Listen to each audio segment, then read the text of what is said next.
So I recognize I'm the last thing standing between you and either going home or to the bar, which is where I will be going as soon as we're done here.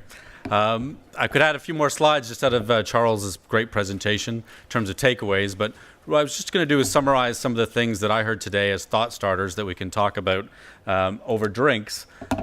One of the things that I think in terms of content of looking at, when we saw our first panel this morning talking about New York and Amsterdam with their enviable position of having too many visitors. And so what are some of the issues I think we have to start talking about and discussing around what I call the symptoms of success?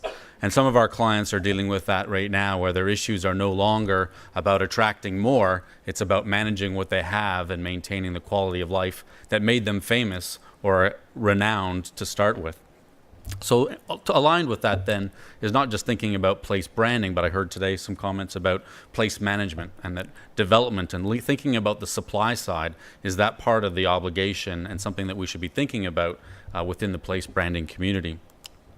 The second conversation I heard a lot about today for us to think about and talk about is this thinking about countries versus cities.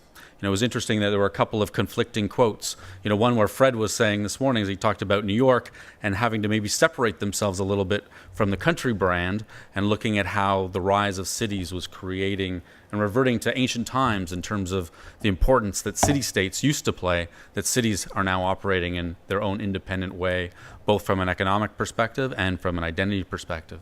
But on the other hand, with Conrad, as he talked about Great Britain and the UK, where he said that you needed to get the nation right, and then the regions and cities can thrive within it. And I think those different perspectives and those different positions depends on how well aligned your city and your country is. And I think that's a question that we can also discuss in terms of, is the country or the state that you're part of lifting the city, or are the cities now lifting the country? Will be a debate that we can talk about in the next conference. The third was, Robert did a great job in terms of mapping out all of the indexes, including our own resonance index.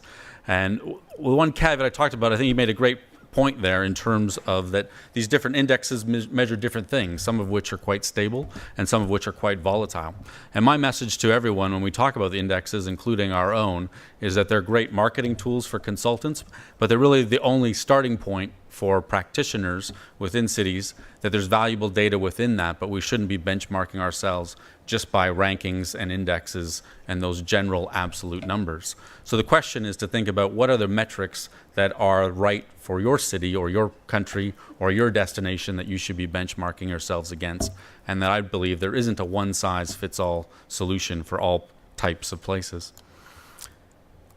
And the last takeaway was just around this conversation around language, that there were a couple of quotes that I was interested in. When Conrad talked about the Great Britain campaign, he said specifically that they don't use the term branding, that they use the term and looked at the program was focused around creating jobs and economic growth was how they communicated the value of that program to stakeholders.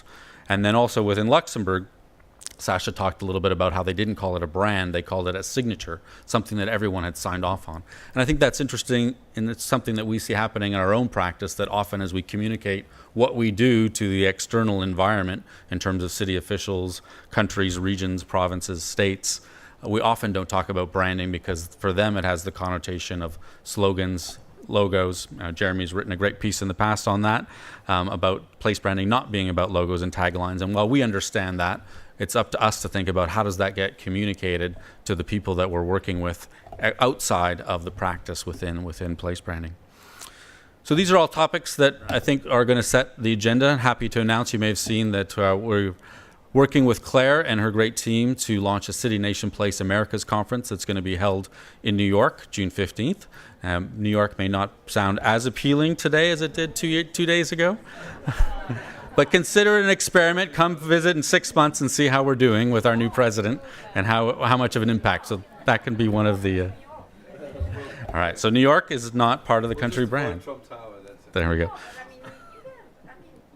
voting. You can't say things like this. It's insulting for people voting. As much as I dislike Trump, people voting. So it's done and done. I'm not questioning the outcome. I'm questioning, what will the influence be on the perception and identity. Right. Well, hopefully you'll come and join us.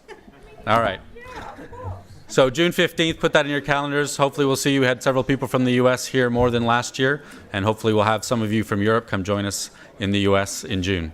Thank you very much. Thank you. everybody. It just remains for me to say thank you all so much once more for coming. Thank you to our sponsors. And the drinks are upstairs, first of all, and then those of you who are really thirsty, we've also booked a space in a bar just opposite, because we have to leave this building at about 6:30. So 1 or 2 drinks here, and then we've got drinks in Jamie's bar, which is just over the road. So I hope to chat to you all. Thank you.